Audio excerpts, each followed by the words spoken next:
NYU Polygame Innovation Lab and Baby Castles present, Punk's Not 3 et. Featuring Kevin Kansian, and hosted by Andy Nealon.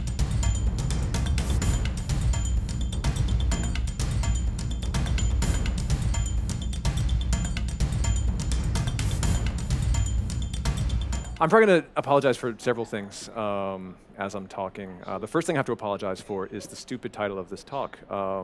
As soon as the pun kind of came into my head, and it's just the lamest, weirdest pun, I couldn't let go of it, and so that's what it is. So it's called Punk's Not 3D Thread.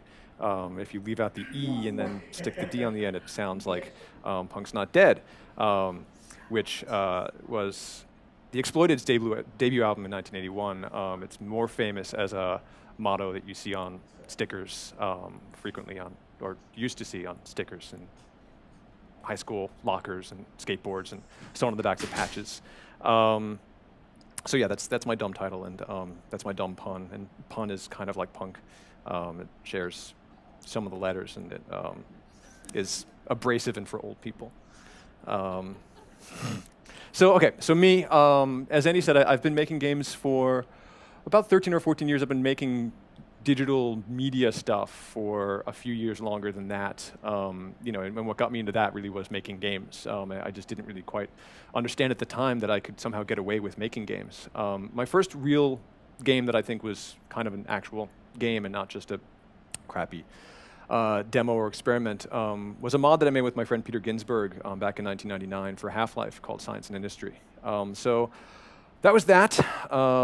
It was, a strange thing. I kept working with Peter for a while as a kind of an indie developer throughout the early 2000s, making games for, kind of casual games for teenagers. We did a lot of stuff with these guys called the N, which was kind of a branch of Nickelodeon, games for teenagers and girls in particular. Then I joined a company called Area Code, which was an independent New York studio, and I was with them for about 5 years and worked on games like Shark Runners, Parking Wars, and as Andy mentioned, Drop 7. Then for a year, I worked at this other place, and then I became an indie developer. And yeah, just like that, you just don't work anywhere anymore, and then you're an indie developer. It's cool. And so, when I started doing this, I did it kind of with the religious fervor of a recent convert, and kind of really tried to think of, what do I want to accomplish here? What do I mean? What am I going to bring to this thing called being an indie developer? And looked around for inspiration. And one of the things I realized I was really inspired by, and what excited me about being an indie developer, were the parallels between, in general, music and games, right? For a long time, me and my game designer buddies who get drinks and talk about games together, have always kind of preferred music as a metaphor for what's going on in games, and think it's a lot more interesting, a lot more useful than the metaphor that you often hear, which is, comparing games to film. And I think that we found that, I think that that's a more interesting comparison, can do more to kind of illuminate questions, everything from narrative versus mechanics and the difference in music between lyrics and melody, right, and the tension there. The idea of games as culture and the fallacy of technological progress as being what primarily drives games forward, right? That for so long we used to hear this push that like, oh, well, when there's new hardware, games are going to become more interesting, and what's going to be possible in the future of games. And I don't think that it works that way. I don't think culture works in a single direction, right? Music didn't work like that. We didn't have symphonies, and then 50 years later have even bigger symphonies. Then 50 years after that have even bigger symphonies. Tastes changed and culture changed. Symphonies didn't lead to more and more symphonies. Ultimately, they led to punk rock. They led to all kinds of different music. Just this book is an awesome book.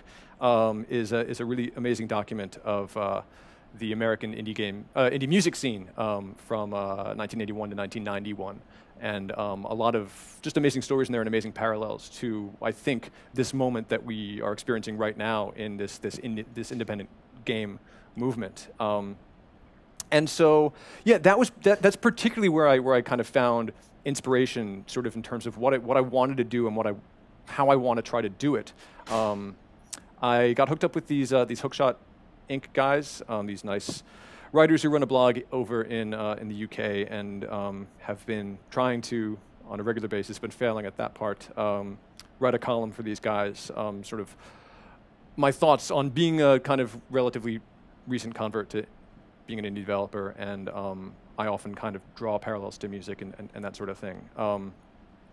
And so punk rock and hardcore, in particular for me, I mean, in particular because they are particularly meaningful to me in my kind of personal history. It was stuff that I grew up with and loved. But also in the kind of singular fact that punk and hardcore made lack of technical virtuosity a virtue. Right, that one of the biggest, most important aesthetic qualities, I think, is that immediacy and that energy that comes from amateurs just picking up their instruments and deciding to just make, whether they knew what they were doing or not. And I think that there are obvious and really meaningful parallels there to games and indie games. Okay, Yngwie Malmsteen. Who knows who that is? Are there any Yngwie Malmsteen fans here?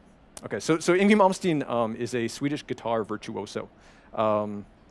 How's the... Oh, we don't have sound. Chris? We had sound before. There's probably a button we need to push here. Can we just get the sound going? Sorry.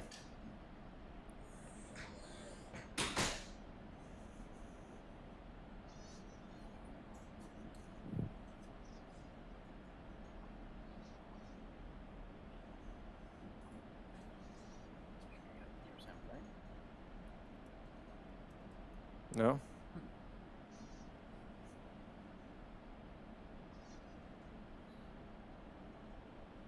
There's not a sound playing here. I was just wanting to see if the volume thing would do it.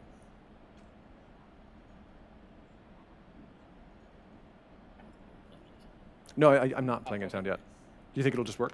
Yeah. All right, cool. I'll keep the volume lower then, just in case. Okay, so Yngwie Malmsteen. There might be sound. Spoilers. Right, so he's this Swedish guitar virtuoso. He has been called things like the fastest picker in the world. If you hung out in guitar stores in the 80s or the 90s, you probably saw him on the cover of magazines. So let's see if we can hear this.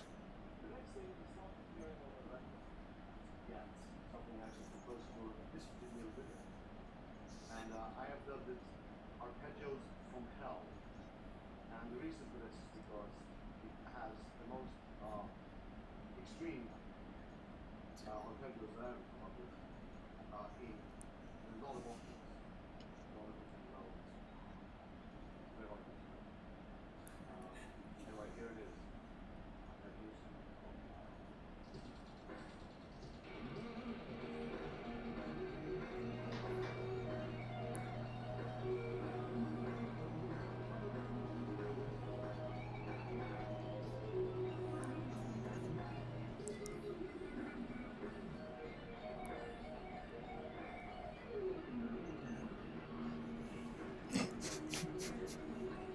All right, so you get the idea, right?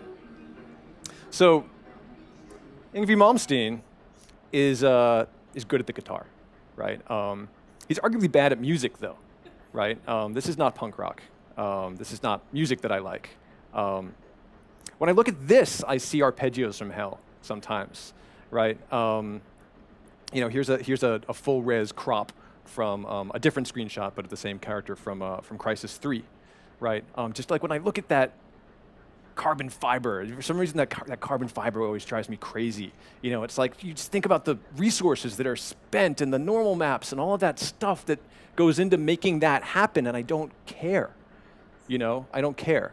And I mean, I'm being mean, right? These are cheap shots, but it's easy to pick on Yngwie Malmsteen. It's easy to make fun of the Crytek dudes, and especially in the Crytek case, I mean, they have occasionally interesting game mechanics there and stuff, too. But, you know, that battle has mostly been fought and won on the game side, right? Because this is where we are now. We've kind of emerged out of the other end of this period of games of digital games that were just about kind of tumult and you know, overblown, big budget, you know, epics, and return to gameplay and return to smaller things that are often the product of an individual or a couple of people and their artistic vision, and where the explicit display of technical virtuosity is no longer the point, you know. And one of the reasons that we got here, right, is through those excesses of that 3D era, right? I think in many ways the excesses that are on display in Crysis 3 and in kind of games for the previous decade, right, helped create the conditions for this kind of this backlash and this reaction that has led to this indie game boom that we're experiencing right now, right? And it's similar to what happened with music, right? Those are the same conditions that helped create punk rock. This is Journey live in 1980, right? This arena rock, this big, overblown, ridiculous, pompous, silly stuff, right, is what was going on in rock and roll. Here's another shot of them from the same period. And in 1980, here's also what was going on. This was Minor Threat, you know, in a crappy room somewhere, inventing a new genre of music. You know, 18-year-old kids who barely knew what they were doing, kind of creating this new world, you know.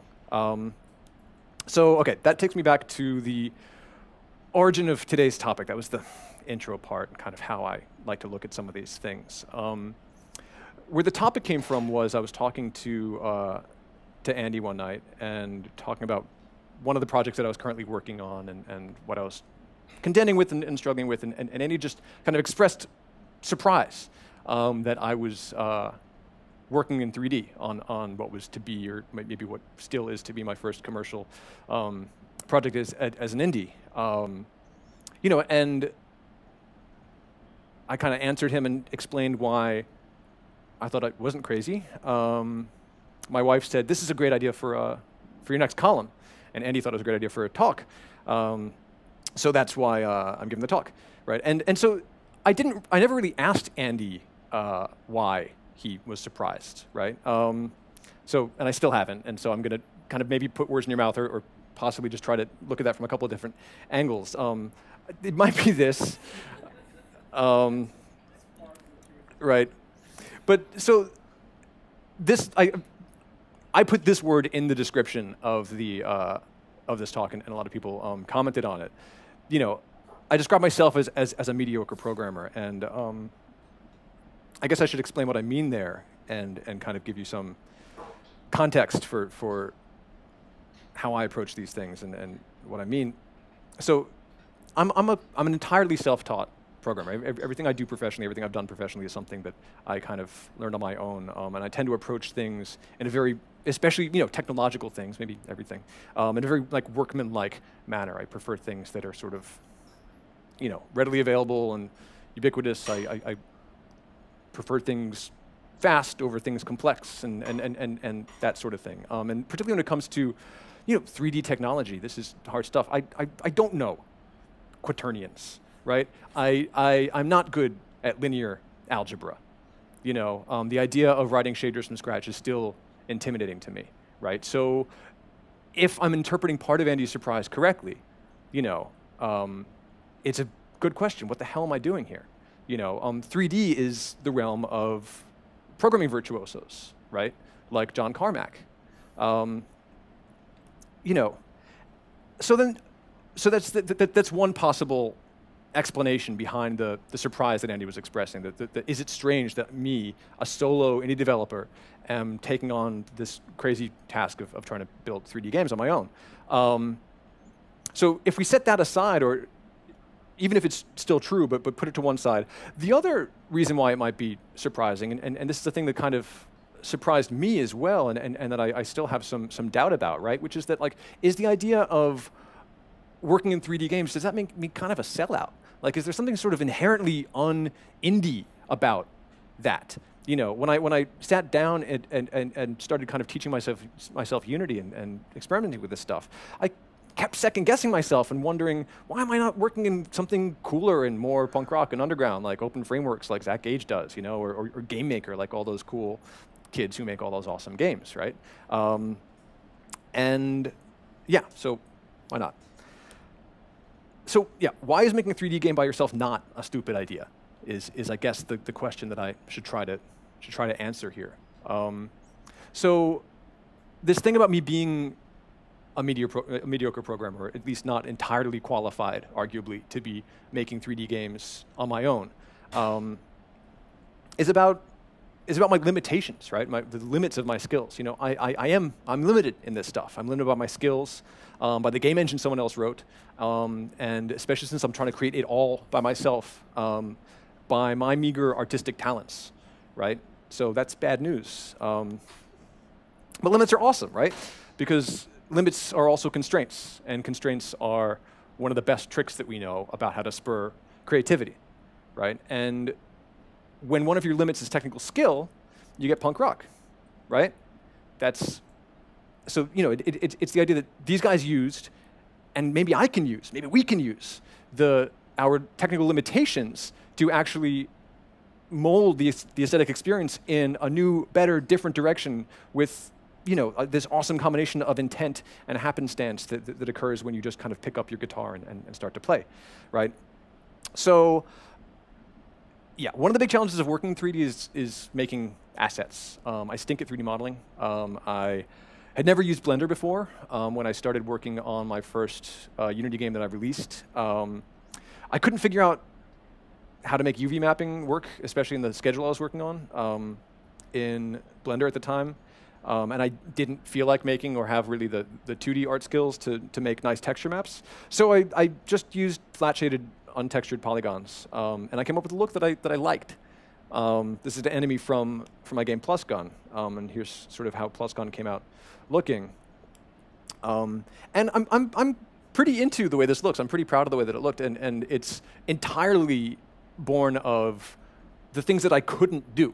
That's how I got here, you know. And if you think this looks bad, then yeah, you should hope that I get some better skills. But if you like the way it looks, then that's you know, hopefully actually kind of good news. You know, and I try to take the same approach with the code also. This is particularly, I mean, in part because I was working for working during this one-week game jam, the 70 FPS challenge, which was a few months ago. And so time was very constrained, but so were my skills, particularly in Unity and particularly working in 3D. This is a little bit of code from the AI from running the enemies. I was having so much trouble getting the relative angles and headings sorted out between the player and the enemies, and wanted the enemies to be able to flank the player. And I just bailed on it. And I did this really corny, simplistic thing where, you know, I just had the enemy rotate to look at the player and then rotate back away and then head in that direction. And it turned out pretty cool. I'm actually really proud of the behavior of that enemy in the game. It ended up being done in a very direct manner and in very few lines of code. He's one of the most annoying enemies in the game. And that was what I meant to do. And it's cool. You know, and so, like I was saying, as a technologist, I try to be kind of workmanlike and pragmatic. And I have found, kind of to my surprise, that working in 3D kind of gives me that, tickles that vibe. You know, that a lot of the time, especially in my early years of being a digital maker, right? I felt like, and I used to try to explain to my parents sometimes that it's like, no, I'm more like a bricklayer. You know, I'm more like a person who's just assembling things. Than a person who's like inventing technology from scratch. And I'm kind of okay with that. And working in 3D sort of has surprisingly felt that way, right? I feel like 3D is now at that point of, or has been maybe, and I was just sleeping on it, of ubiquity and accessibility that I tend to look for as a technology. You know, even content creation used to be a massive technical pain in the ass. You know, you used to have to worry about light leaks and making sure that you had convex spaces so that the BSP tree level format would still work. And you don't have to worry about that for the most part anymore. And you know, most importantly, I find that I'm able to be expressive and self-sufficient. You know, and that's really important to me right now. I've, for a variety of reasons, really set my heart on trying to make some stuff as a solo developer. And so being able to do the soup to nuts stuff, I make exceptions for music, is important, you know, and I feel like I'm kind of getting to a point where I'm pulling it off. But all of this stuff about, you know, criticizing technical virtuosity or kind of thumbing my nose at that stuff, I don't mean to come off as a Luddite or an anti-intellectual. You know, I value people with technical skills. I'm probably envious of them. You know, and this applies to the music. I think the music metaphor applies here as well, right? You know, Ian MacKaye and Guy Picciotto and Fugazi, they're, you know, crazy syncopated rhythms that they were doing in the 90s were, you know, displayed incredible musical skill. John and Rob Wright from No Means No are incredible virtuoso drummers and bass players, respectively. If you guys don't know these guys, I don't know. You won't. Andy does. Thank you. Right, D.H. Peligro and East Bay Ray from the Kennedys, right? So all of these guys were technically amazing at what they did. But I think what distinguished them, especially for me, especially what I value in their work, was that they didn't let that technical skill come first, right? That wasn't the point. And I think there's also probably something interesting in the fact that for many of them, they gained that technical skill while making stuff.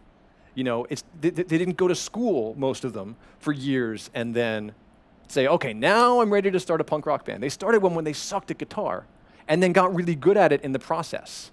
And I think that's interesting. And I think taking that approach toward making games is probably interesting. Right, okay, so what about that other concern, which is maybe my own kind of sense of doubt that I was describing, right? Which is like that sneaking feeling, right, that maybe 3D games are inherently not very, very indie, right? Well, back to the music metaphor again here, right? Like, I don't think that 3D is intrinsically any less indie than this vinyl pressing machine, right? Or this photocopier. But those two bits of completely corporate technology in the 80s and the 90s kind of respectively empowered, once the means of distribution had shifted, this incredible explosion of interesting personal underground music and the boom in self-publishing and fanzines, right? Technologies that were completely not intended to be used by individuals in quirky, small idiosyncratic ways were co-opted once they became ubiquitous, once they became available just because people figured out how to get in there, and new, more interesting stuff was created and culture moved along.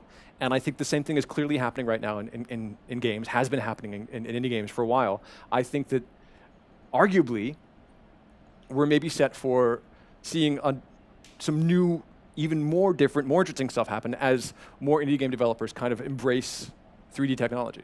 Right, so I'm excited to see indie developers making more 3D games. And I'm excited in part because I think that there is an awesome bunch of kind of underexplored territory of great place to look for inspiration, right? In sort of like all of these discarded ideas that we get when we look back on the early era of 3D games, right? Stuff like 4D boxing. I mean, look how awesome that guy is. Right? He's the awesomest looking boxer ever, right? Or like I'm super inspired by early PlayStation games, right? Jumping Flash. I don't know if any of you guys played this, right? It was, you know, you were a robot rabbit who could jump really, really, really high, you know? Ghost in the Shell, right? You were this spider tank that had this awesome strafing ability that would let you strafe up the sides of buildings and around and would kind of like twist your viewpoint around. Descent, right? This completely dizzying, really confusing sense of perspective of having three axis or 6-axis freedom of control, which was so fucking hard to do. And so the game maybe wasn't that fun for me. Lots of people did like it. But super interesting, right? You got the sense of these developers grappling with these new challenges. They were excited and they were scared. Like, well, what does it mean now that we can have 3D? What are our controllers going to end up looking like? You know, and you know, even puzzle games were affected by this, right? Devil Dice. Did any of you guys ever play Devil Dice? Bears like kind of embarrassing similarity to the core mechanic of Drop 7 when I started thinking about it. You know, this is a puzzle game that you could probably try to pull off in 2D, but it would be much worse. This kind of requires 3D. And so yeah, these games were filled with this sense of possibility that I think was then in the decade and a half or so that followed has been kind of lost as the mainstream game business kind of got increasingly, genreified and stultified, right? And recapturing that sense of possibility from discarded areas of gaming is exactly one of the things that the indie game scene is good at, and that's why I think that's the other part of my description, right? Why I think it's time for a 3D revolution in games and indie games, right? And we get to keep our retro graphics, right, that we love so much. It's just we're just retroing to a different period. I don't know if any of you guys remember Ninja Baby. NetBaby World, right? These cool Swedish kids who ended up making a Blue Gene company got there first back in 2000. They had this awesome site of games, and they were pushing this really sweet. Brandon's really into this stuff. Retro 3D kind of look in 2000 when like retro 3D was like a year and a half before that. And so that's my big like inspirational indie games should be 3D thing. I don't want to claim that I'm somehow at the forefront of this. I'm not. Or that no one's doing this yet, right? I mean, lots of people are doing it, right? John Blow's next game is like a really virtuosic 3D game, right? Where so many of the puzzles are inherently about 3D. He's super interested in lighting technology and all of these meaty, juicy technical issues married with the possibilities the gameplay possibilities that arise from that, right? Cactus made Tuning a few years ago, which was this weird, possibly successful, possibly unsuccessful, but like sweet looking and really cool experiment, right? Fract is, I think, still in development. This kind of weird 3D music adventure game. Waiting for Horus is something that I'm super, super excited about. I don't know if any of you guys know this. It's I think it's a Unity engine thing. These French-Canadian kids, including the lead programmer from Fez, are working on this really cool, super hectic, like old school feeling third-person shooter where your avatar appears to be pretty clearly inspired by that spider tank thing from the Ghost in the Shell game, which is awesome. Even, I believe, Super Hexagon. I think that Terry Cavanaugh did this in Flash 3D, right? So yeah, indie developers have been using 3D, right? And I mean, this is a game that people have heard of that is also kind of indie game, or was until they all got super duper rich. And now we hate them because they're mainstream and rich. But yeah. So that's my main idea with that part, right? So I'm excited about these possibilities. I'm going to keep taking around in 3D, and I'd love to see more indies join me. I think the tools are there. I think that the technology has gotten ubiquitous, easy to use. Your phone can do 3D now. You might have to optimize it a little bit more, and so if you're super limited technically, maybe wait a little while to do that. But yeah, so I don't know. My main point is just do it. DIY to the max and punk rock. That's my talk. That's it.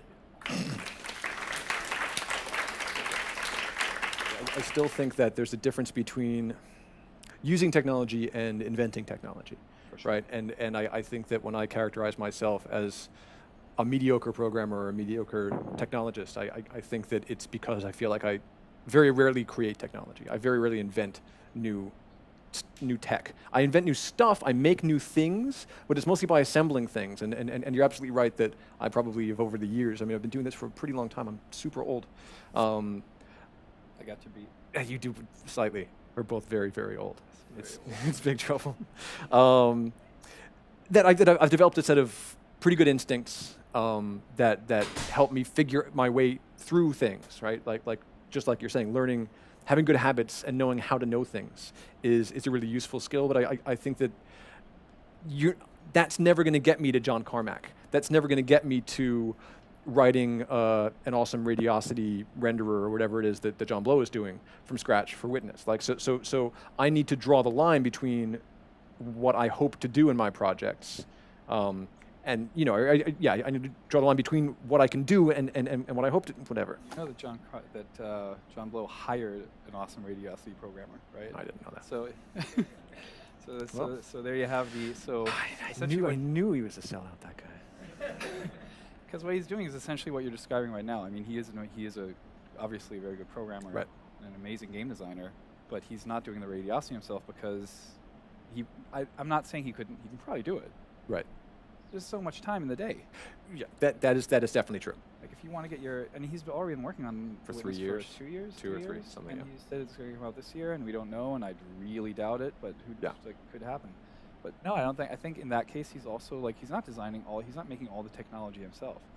For Braid, he probably would. I'd say that his time rewind thing was the technology that he had to invent. The rest of the stuff was pretty much, it's a platformer. Right. Right. So. Right.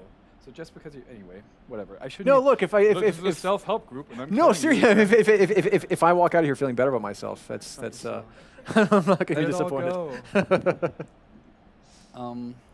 Yeah. So the thing that interests me also about this is like that there's a. So you actually just preempted a question. You said there's a difference between creating the technology and using the technology. Yeah, But I think what's so. the what? I guess I wonder why that is such an issue for you. It's not such an issue for me, and I mean, like, part of what I was just talking about is trying to feel through that and feel cool about it. You know, what I mean, I think the conversations that you and I have had, right, about even when I was talking about the decision of hey, maybe I want to check out Unity and start trying to make games that way. You know, I think you made some comments about, you know, oh well, yeah. I mean, I guess maybe there's some stuff you can do with shaders there, but probably your game is going to sort of look like most other Unity games, right? That there's this perception, and I think not without cause, right? That if you are not making the engine yourself, right, that you are playing in someone else's sandbox, and eventually you're going to hit the walls of that sandbox, and if you wanted to go further, you're screwed, right? Or, you know, the love guy, what's his name? Eskil Steinberg. Right. So I mean, like that game's existence is owed to the fact that he wrote that thing from. You know, the nature of that game is owed to the fact that he built it himself from the ground up. That's a perfect example for the fact that success and making your own engine do not correlate. Well, sure. in the Yeah. least. No. Well, yeah. Exactly. I saying it's a bad game. don't believe that there's a deterministic effect between kind of like I'm saying a deterministic effect between technical excellence and gameplay excellence or how successful a thing is as a piece of art, you know. But you have to understand that there are probably places that you can't go if you are unable to get yourself there or hire your way there. Which Is clearly my you're point. already in the space to do, right? As like an Yes. unemployed person That's with an a bunch of unemployed money person with a bunch of money. flying around. So you wrote something that I loved that you wrote on this. So you guys should all check out Hookshot, where Kevin has this. What's it called? The Letters from a New York Indie. That's what they wanted to call it. It's kind of silly. They're based in the UK, and I think I think they thought that sounded I romantic. like it, and I liked it when I saw it. And I'm like, there's no way you came up with the title. Yeah. Good. Yeah. I'm Because- glad. See? See, that's how. That's why we're friends. But you wrote, and I love this so much. My current list of tasks includes programming for new platforms, switching from 2D to 3D, graphic design, 3D modeling, and animation, and game design. Yeah. So that's everything. Wait, Yeah. audio's not in it. See? You're not doing the. Not so doing you're the audio. outsourcing the audio. What are Yeah. you doing about audio? Noah, probably. I'm gonna talk to Noah. Noah's right here. Noah! Hey, welcome back, dude. Yeah. So Noah did the audio on PlusGun. If you go out and play, you did the audio on PlusGun. He lent me some music. You're gonna hear another track from Noah that I used without permission Okay. tonight. Well, so. Yeah. Well, I mean, so Okay, so you decide to do all this stuff on your own. right. So I mean, some of what I'm talking about, some of the context here is that I've decided, like I said, for a variety of reasons, to take a big fat swing, and it's not going to be forever, I don't think, but at doing this one-man band thing of just kind of seeing how far I can get with only whatever I bring to the table. And there's a variety of reasons I'm doing that, you know. One of them cannot be your love of 3D modeling tools. It's getting there. I've found it so satisfying. I mean, like But this. what do you use Blender, right? Yeah, the time I spent over this last week getting ready for the dumb game I decided to make for tonight's thing, I spent so much of that time 3D modeling and loving it. But in this dumb stripped down style that I've adopted as my new house style. you know, this kind of like super low poly, faceted, faux old school thing, which is such nonsense because like the way, do you know how I get that old school look? Please let us know. Like, Because it's a tech talk, right? We're supposed to talk know, you about should. like shaders. oh no, whatever. So It's already this is technical. yes, so you can't, especially at least anyway in Unity, you can't get the old per face lighting style thing going, right? It only has vertex lighting or pixel lighting. So how do I get that awesome old school Wait, so low poly look? defaults to Garou, so like a smooth Garou shaded look? Yeah, yeah. So yes, the only lighting that I have access to is vertex lighting. So I just duplicate the vertices. So my awesome low poly models have tons of vertices. They have super high vertex counts, which is stupid. But I mean, like that's the old indie game trick of going for like retro style graphics. Like most 2D indie games, like with cool big pixels and stuff like that, if they were played at like real old school resolutions, would not look as cool, would not be as fun, right? Like it's a conceit, it's a constraint, it's an aesthetic nod back to another era where things were different and the aesthetic values of that era that maybe we left behind too soon, but we're always putting a modern twist on it. We're always kind of taking advantage of the technology that we have, right? The Super Brothers look, right? Like you couldn't play that on a Nintendo, right? You would see like the dog would fit like on your Nintendo It's screen. already too high resolution. Yeah. Yeah. That's the irony, right? The Right. irony that's Well, already exactly. there. And so the irony of my low poly, flat shaded, faceted. Vertex duplication. Right. Is that for every one of those So did you vertices, there's actually 3 or 4 vertices. So basically, what you're saying is that you had that visual style in your mind's eye, and then when you first implemented it and realized that all you have is vertex lighting, you had to do that. Yeah. Yeah. So I mean, yeah. It seemed like I had the idea that I could probably I can probably make low poly 3D models that look kind of cool, and if I try to push that old school retro thing, I think that's a look that I would be into. And then when I brought them into Unity and started moving around, I was like, oh, these look like crap. They're all like low poly and like mushy and shaded with There's also phony a soft perceptual edges. thing It's going terrible. on. Like when you said that you didn't figure out how to do UV mapping, and for those of you who don't know what that is, it's basically just gluing a photo onto the sides of these polygons so that you have textures. I really love. God that you couldn't do that. Can you imagine that with like high frequency textures? Yeah, yeah. I mean that's. If you want to do something like Jeff Minter style deliberate obfuscation, then you go for it. Right. Make them animated and glowing. Right. But I don't think that that's what you were going for. No, Obviously. it's definitely not what I was going for. And I mean, and that's the point is that there's a fluid and not always clear relationship between, you know, artistic intent and like stuff you're shitty at. You know what I mean? Like why does that guy paint that way? Is he a genius or is he bad at painting? Like people have been asking that question for a century, and it's not the right question, but it's a question that keeps coming up, right? But you get so many things. I mean, to go back to the music analogy, you get, like, for example, just by the mere fact that you plug your guitar into a crazy loud amplifier, you get certain things for free. Yes, yeah, The fact exactly. that you're using 3D, for example, and I'm already answering your question, but whatever. The fact that you're using it, you get so many things. You got parallax effects and Yep. occlusion and like a bunch of stuff that you would like otherwise have to painstakingly code yourself, maybe with like 2D code that you get. Right, But exactly. at least you wouldn't have. But now it's essentially, oh look, I get all these things for free. Exactly, and I mean, like, also as you know, if I'm a mediocre programmer, I'm a shit poor artist. You know, I think I have a yeah. I think I have a decent. I've developed a decent visual sense of style. I think I have decent taste. I'm by no means am I primarily an artist. But there's something about the mechanistic way that you build art in 3D that I feel like you're also kind of getting stuff for free, right? Like you can trace a thing in 3D and then pull some polygons around and end up with a new thing that looks kind of awesome and cool, that you did not have to bring the level of sort of like just that skill that's in your hand, right?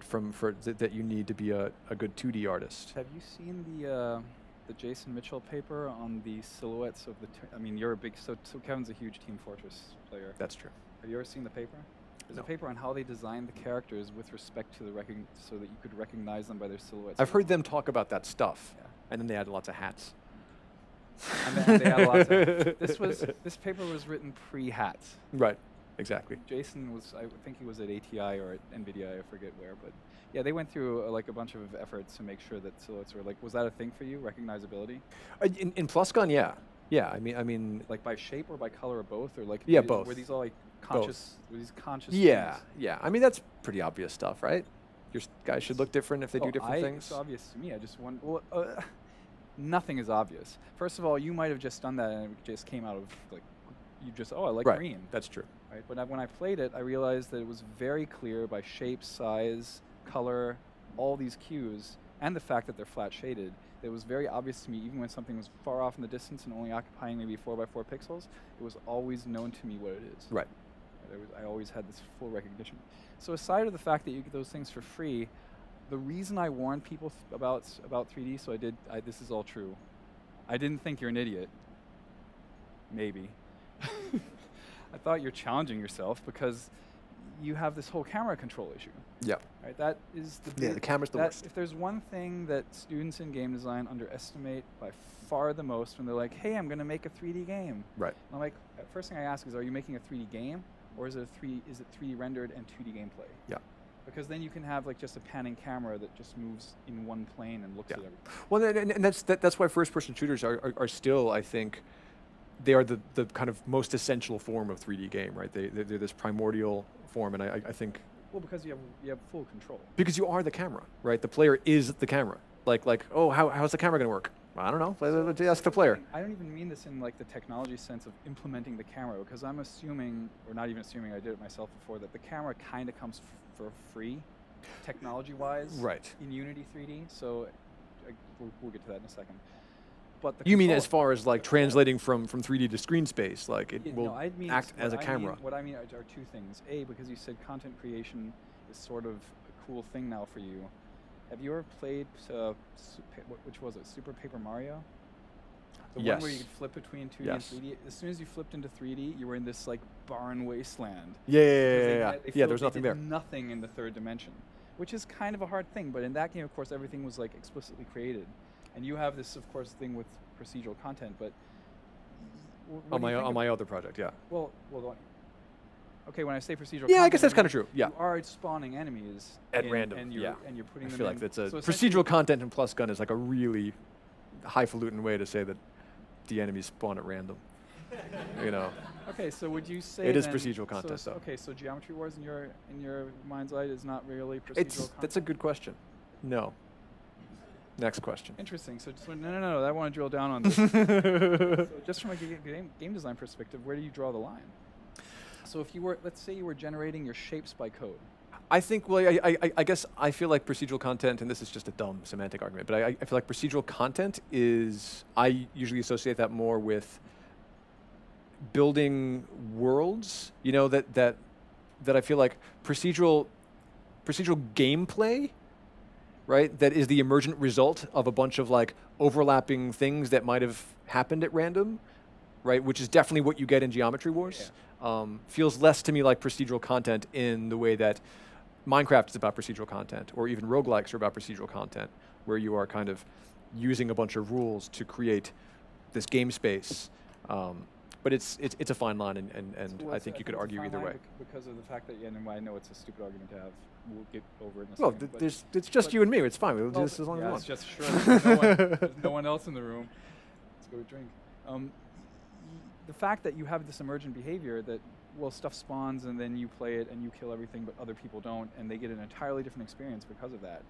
I think that's an emergent behavior that comes from the procedures of you spawning things into Yes, the world. it definitely is. Right, but And I'm what definitely what interested. trying And I'm to get definitely interested in that. What I'm trying to get to here is that you're populating the world in an interesting way. Yeah. That you don't have that problem of like empty space.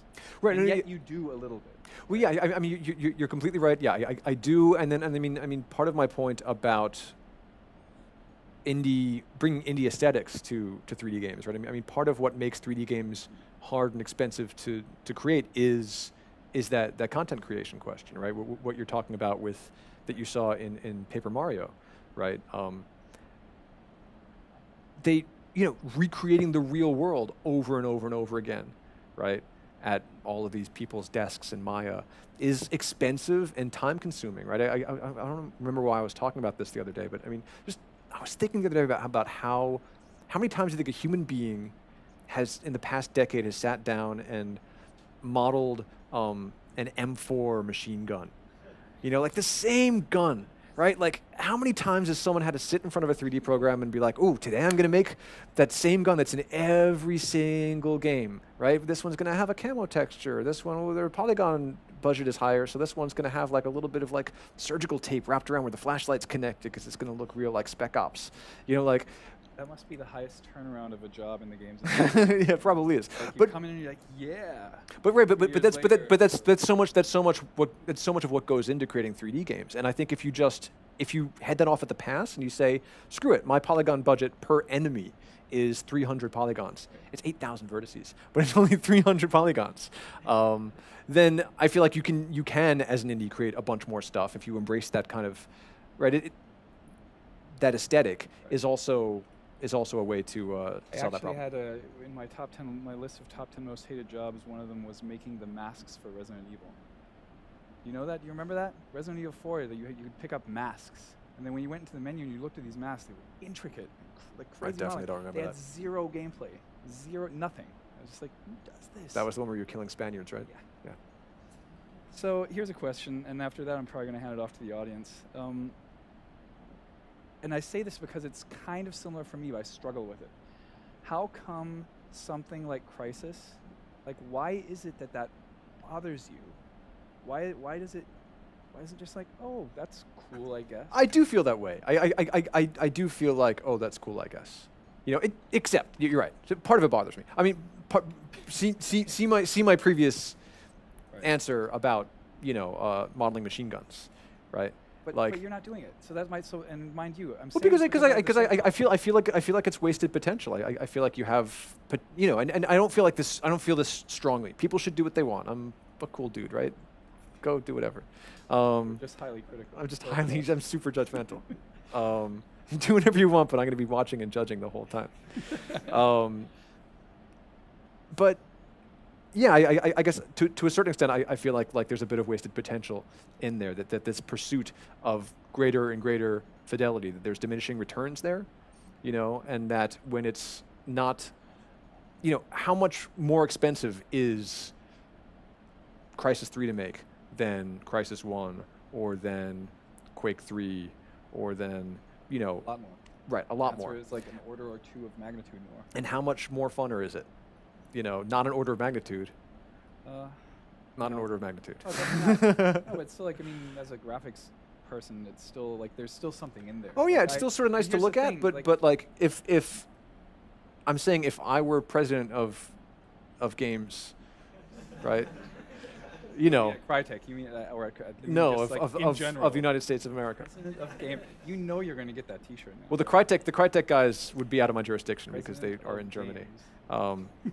But like, and now we're looking at my budget and how all of my talented game people are spending their time and their effort. I would feel a little bit worried that so many of them are modeling the same thing over and over again and not making any new gameplay, and wonder if I could reapportion those resources. And so I think that's why I find it.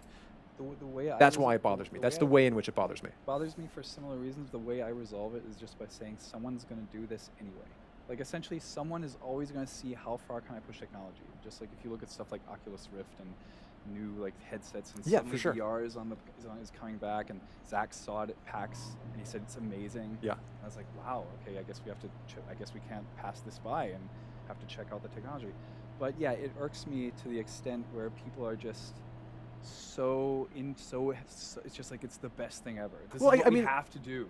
The other reason it bothers me is because I think I buy in a little bit to a fallacy that I was just critiquing, right? Which is that beneath my critique and my imaginary resource allocation thing, where it's like, oh no, let's take all those guys working too hard on the carbon fiber textures and get them working on, working on a 5-man team on this small weird game, and maybe they'll discover some new gameplay, is that I think that I maybe had this utopian belief in that sense of, that theory of progress that I was critiquing, right? That game culture, game play, game design progress through application of new technology and work. And so I think that I can't help imagining, well, if we weren't making a Crysis, maybe we could make 10, you know, awesome weird things, or 10 weird things, and one of them is awesome, right? That's the way in which it bothers me. But I know that I'm wrong about that for a variety of reasons. One of which is that who's going to pay those guys? They want to make Crysis. It's none of my business to tell them not to. I haven't written them a letter. I'm not going to tell them not to. We don't have more indies or more punk rock bands is because so many people were not willing to take the plunge. If there was more money behind it, we'd have more of those. See, that's judgmental. That's That's terribly judgmental, Andy. I don't know. I think it's actually a blessing for you that not everyone wants to jump on your chosen aesthetic. Oh yeah, I get my ass kicked. It'd be terrible. That I also truly doubt. Before I hand it off, I'm just going to say one thing. Your example of Descent is interesting, but I had this. I remembered the quote from back then. So, while it might be very minimalistic in a lot of ways, you remember how intricate the AI was in that game? Yeah, it was weird. So the guy that wrote the AI wrote up a piece on it. I don't even know where it was back then, but he said they were asking like, "Oh, amazing! Like they flank you and things come around from all sides." And he's like, "Yeah, those are 5,000 lines of the most ugly C code I've ever written." And when the game was done, he printed them all out and burnt the printout as a ritual. Right? So there's always something that's like it's so hidden under the, like if you later on go out, I think, and show your game and be like, wow, it's really great, and you're like, yeah, it's such a punk rock effort, it's not really that great. But if then someone actually like exhumes it in a while, like 100 years, and looks and it's like, wow, he did that and that, he did it all on his own, I think you're selling that a little bit short, personally. I think you're selling, like, I think your notion of the fact that this is all kind of rogue and DIY, I think there's more to it. But I think it is a blessing that you have these constraints. I'm usually I do too. Anyway, with that, I think we should start taking some questions from the audience. Yeah.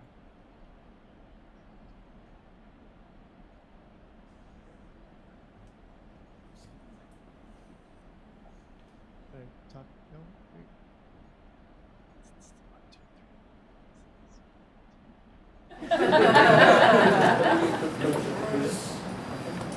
I can just talk about like this. They're right in front of me. Just speaking of mics, Yeah. or if you came right here. Oh, perfect. There we go. Okay. All right. So that was a really interesting comparison between punk rock and indie. And I'll think about that over this. That's pretty cool.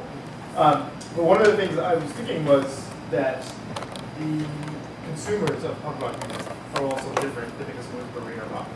Yeah. And now, like in the 1990s, like punk rock, when I discovered punk rock was in the 90s, and I thought it was like really cool for liking this stuff, and then it had already been dead, right? And so you have like these weird changing. So how does 3D punk rock indie gaming, like how does the community learn how to appreciate it, or what have you seen in that? I mean, do you mean like who is it for? Well, it's just, do we have to come up with a new vocabulary to understand it? Like I doubt it. Like my friend didn't suddenly show up on the scene, and then they were in an arena.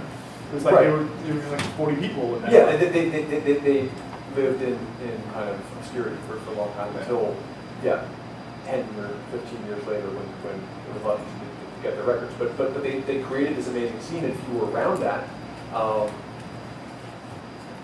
it was amazing and great. And I mean, I think that a lot of us who are in the indie game scene, who are like indie game aficionados, and we know a lot of the makers and play a lot of things that aren't making a lot of money, are experiencing that right now. You know, that every now and then an indie game will bubble into the broader consciousness and get featured on the App Store or something like that. People become millionaires. But many more games are made every day. They don't get anywhere close to that. And I think that there's a symbiotic system going on there. You know, that every now and then something is kicked out of this kind of dynamo that's creating new stuff and new ideas. And sometimes it kind of like one of them will reach escape velocity and make somebody really rich, and either decide to still like them and call them sellouts, or or say you still like them, but be super jealous of their success. But I mean, how does somebody who likes Crysis discover one of your games and goes like, oh, this is really interesting, or not? It's like, whoa, this is so lame. Like, I guess I just, the past 5 or so years, I feel like I've given me tremendous faith in the sophistication of people who are in games. I feel like, it's we used to talk about like games as a fad. We used to talk about like, oh, it's just for teenage boys. And, like those conversations feel so out of date and irrelevant. I feel like by now people, especially people who actively like games, are so well versed in the existing conventions, are so well versed in the sense of history, right? I mean, if you look at, half of the memes on the internet are about like Sonic on Genesis, like I feel like there is a familiarity and there is an appetite, and the success of things like Minecraft, I think, show that people are looking for something really interesting, but not obviously kind of virtuosic in the ways they become familiar with comes around. I think there is a meaningful appetite there. And you're right, they're probably, those things are probably never going to fill arenas, right? But I think that Minecraft certainly filled an arena, right? Minecraft is the nirvana of that scene, right? But the hope is that for everybody who's doing this stuff, you're getting something intrinsically out of doing it, that you're into the stuff and you like it, and whether you have financial success or not, you got something there from a sense of community, from a sense of just the joy of creation. But then also that because that arena previously existed, there's such an appetite, there's so many people, that pie of people who are willing to buy a ticket to a thing is so big that if you get 1 out of every 1,000 of the guys who went to see Journey to come to your punk rock show, you have a full house, and you don't have a big house like the Journey guys do. You live in your own basement, and you just make way more money than you've ever had before. I think that same thing definitely happens in indie games right now, and it's pretty cool. Does that make sense?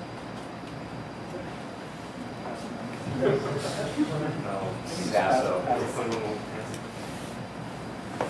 I have a question for you. How was Sense of Wonder Night?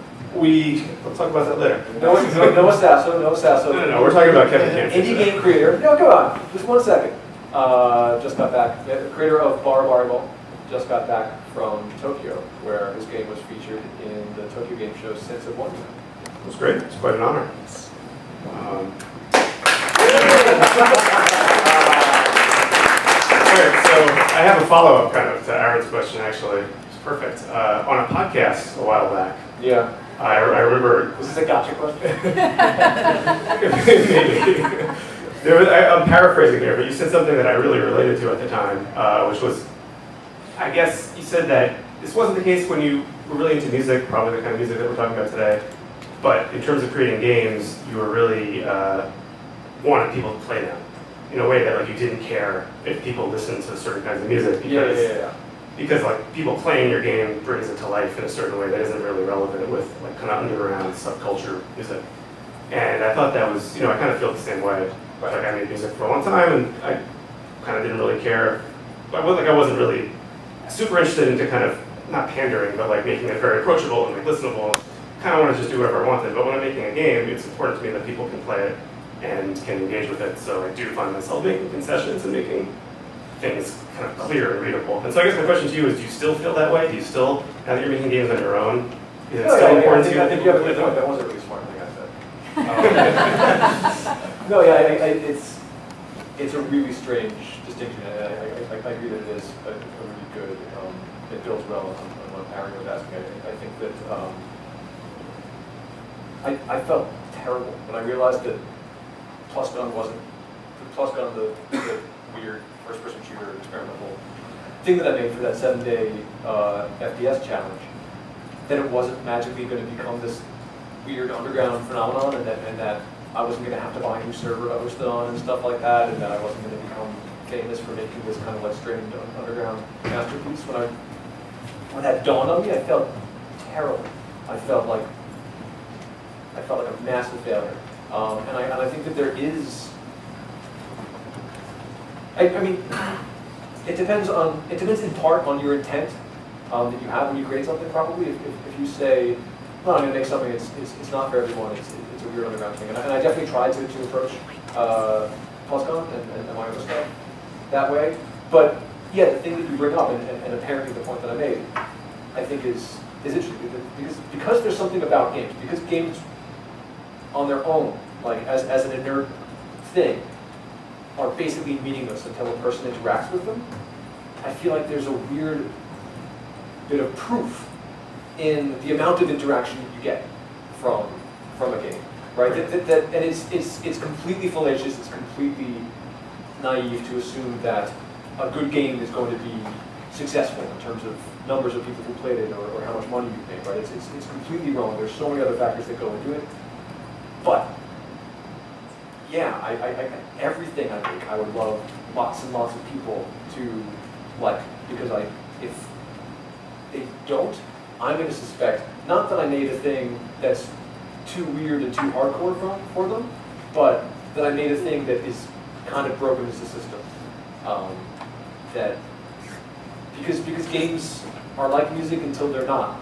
You know, and I think this is one of the ways that potentially they're not. That you can write a song and sit back and listen to your own song, I think, and I'm imagining, because I don't write music, not get quite that creepy sort of masturbatory feeling that I get when I play PlusCon. I'm like, oh, I'm really good at this game.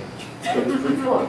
You know, it feels like such a roundabout way to give myself satisfaction. You know, I would much rather have it be that other people are doing it also, because otherwise I feel like I'm not getting that sense that I made a good thing, because maybe other people aren't seeing in it what's good about it, because it's not there, because the system is poor, right? Because games, unlike music, do have some other weird, and I definitely feel, other than my Frank Lance coming on, like some of that kind of like mathematical truth baked into them somewhere. You know, that you could make a game that's a cool punk rock game, but the way that it's cool in punk rock is that you didn't bother to balance any of the enemies, and so there's only one strategy, and the game always ends the same way. And if you pick the red guy, you win every time. You know, that's kind of a punk rock game, right? It's like, fuck it, I don't care. It's a bad game. You know, and so I definitely do kind of see that tension. Yeah, I guess that was kind of maybe my question underneath my question, is that if you felt like a punk rock game was one that where you didn't really care if people could play it or wanted to play it. Yeah, there definitely is a version and interpretation of like what punk rock game making is that looks like that. But it's like, oh no, it's just kind of a thing that's technically junk. And that I don't care if it's little bugs, and it's probably going to collapse as a system. And I think that is interesting, and I think there is a community of people who make stuff like that, and I think that it is cool and interesting. I think that probably I'm less willing to go there, at least on purpose.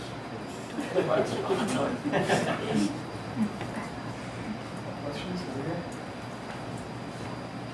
The one who's not self-breath. So I enjoyed your analogy between music and video games, but doesn't it seem a little foreboding given the state of the music industry today? I don't know, what is the state of the music industry today? Like, record companies are still doing real bad, right? You've been hearing about how real bad record companies have been doing for 10 years, but they're still around. And there doesn't seem to be less music out there. I have friends who are musicians. They definitely, most of them still have day jobs. Some of them have flirted between having day jobs and not having day jobs. And most of them don't make that much money on record sales anymore. If I understand correctly, a lot of where the money is right now in being a professional musician is in playing live music, which is a pain in the ass. I don't like playing live shows, but sort of used to be the point, you know. And so, yeah, I feel like the analogy is probably apt there too, and I'm pretty okay with that. If my theory about indie world economics is right, which is that, right, and I think it worked for the indie film movement. It's worked in lots of different cases, right, where you have this mainstream cultural phenomenon that kind of builds up a groundswell of kind of general acceptance and general appetite for stuff. But then people coming in and fracturing that with kind of like little quirkier things that are only going to appeal to a narrow slice, right? Well, if the overall area of that pie is big enough, the narrowest slice is still going to have lots of pie in it, you know. And I think that is where the music industry kind of seems like it's at right now a bit. I mean, it's still ridiculous how much money goes in like big pop hits, right? Like that didn't change. The dynamics of it have changed, I think, if I understand correctly. The way the stuff gets promoted and where these things come from has shifted a bit. But pop music hasn't gone away now that the record companies have, you know, because everyone's stealing the music. Like, I still get junky music all the time. They're still making it, and I don't think it's a charity, you know. And I think there's still tons and tons, like the independent music scene is still alive and kicking. I mean, like most of the music that most of the people in this room listen to, I think, is probably in some way a form of independent music, right? Like we live in this super fractured musical landscape where we're all able to listen to stuff that is made by people in Brooklyn, and those guys are perfectly okay. And, right? So we'll all do okay. So we'll all do okay. So it's cool. We're fine. Charles, and then one more. All right, so I guess my question is, what if your analogy is wrong? What if Crisis and Final Fantasy and all that, that's actually Wagner, right? That's actually that's Strauss. my analogy. So maybe my point for you. Oh, wait a second. So that's Wagner and Strauss. The Glorious Trainwrecks folks are punk. Right. What if you're prog rock? Yeah, I mean, that would be bad news for me right now, but in the long run, I'd be cool with being prog rock. You know, I think that was the community that I was talking about. The Glorious Trainwreck stuff maybe has it better, but you know, I mean, punk rock is such. The debate about what is punk, right, is older and bolder. The former debate about what is situation where you're using something that is fairly accessible and a little used to be a little bit edgy, but is also now being used to sort of express very big ideas and very big experiences. Right? Your very attachment to the idea of a complex, interesting, well-balanced system that can last is it sounds to me more like sort of the hard rock approach as well. Maybe. I mean, yeah. As big as. If your point is that my metaphor isn't perfect, I think you have a good point. So you're fine with being prog. Yeah, but I think there's also, you know, throughout the history of punk rock, there was always very different definitions of what it was, right? You had, I mean, every punk band who we've heard of probably at various times was accused of not being punk, right? So like maybe the Glorious Trainwrecks guys were G.G. Allen, right? He used to poop on himself and cut himself.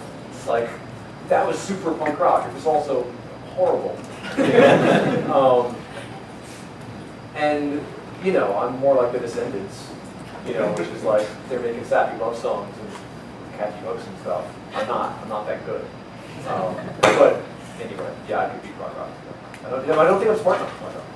Right? You haven't heard. The fact that you strive for this, systemic beauty and truth makes it, your stuff. I fully agree. All right. Okay, we have time for one more. Go ahead. Yeah, just go ahead. So you talked about like the fracturing of the music industry a second ago. One thing that I noticed with like indie gaming is that we all play the same indie games. And it's, you know, Limbo and Braid and then Fez. We tend to have sort of this weird monoculture thing as like indie games. I don't know if it's just because like maybe it takes a lot of hours to play a game, but I'll show you how to see why not. I mean, it's probably true. I probably vastly overstated that truth about the fractured music scene also. Right? It's like most people who are of a certain age and a certain taste and life profile or doesn't agree with there or something. But it's like not like, oh, if you're in this band called Animal Collective, yeah. Like, so. I guess I always wonder, like, what do you think could be done to sort of actually fracture it more, like shorter games, smaller games? I mean, shorter games, yes. I'm a strong believer in shorter games for a variety of reasons. But I mean, there's an idea that I've had kicking around for a long time that I've done zilch about. But like, in my continued desire to really beat this metaphor to death, sort of like the parallels between the indie game scene and the kind of like, for me, the golden age of kind of like the underground indie music scene, is that there's this massive thing missing from the indie game side, which is this kind of free-flowing and continuous relationship with the broader scene of people who weren't just making the stuff, but who were also consuming it and just into it and promoting it. And I don't feel like that's happening as much in the indie game scene. It happens somewhat. Maybe it's just a product of like, we're on the internet now and whatever, so it does actually happen on the internet, kind of. But like, I would love to see, if it were possible, a more kind of explicit and fully explored relationship between people who are making games and the people who are into the kind of games that are made. Whereas I feel like when I go to lots of indie game type of events, I know everybody there and I know all the games they made. I feel like it's less common for me to find myself at places where it's just full of people who are like, hey, I just love new weird games, and I heard there might be some here. You know, and I'd love to see more stuff like that. I mean, Are you coming to Indicate this year? are they coming to? No, are you coming? Yeah. Indicate's full of that. Random people coming in. Yeah, yeah. Oh, you guys make games? Well, and these Baby Castles guys that I've heard of have also done some stuff. They have done some stuff. It is true. But yeah, I think that would be interesting to me. But yeah, shorter games, and then kind of some way for game makers and game players to have kind of like ongoing conversations. I think it would be a way to kind of help prevent stagnation. That's a good closing point. Thanks a lot for coming. Like, let's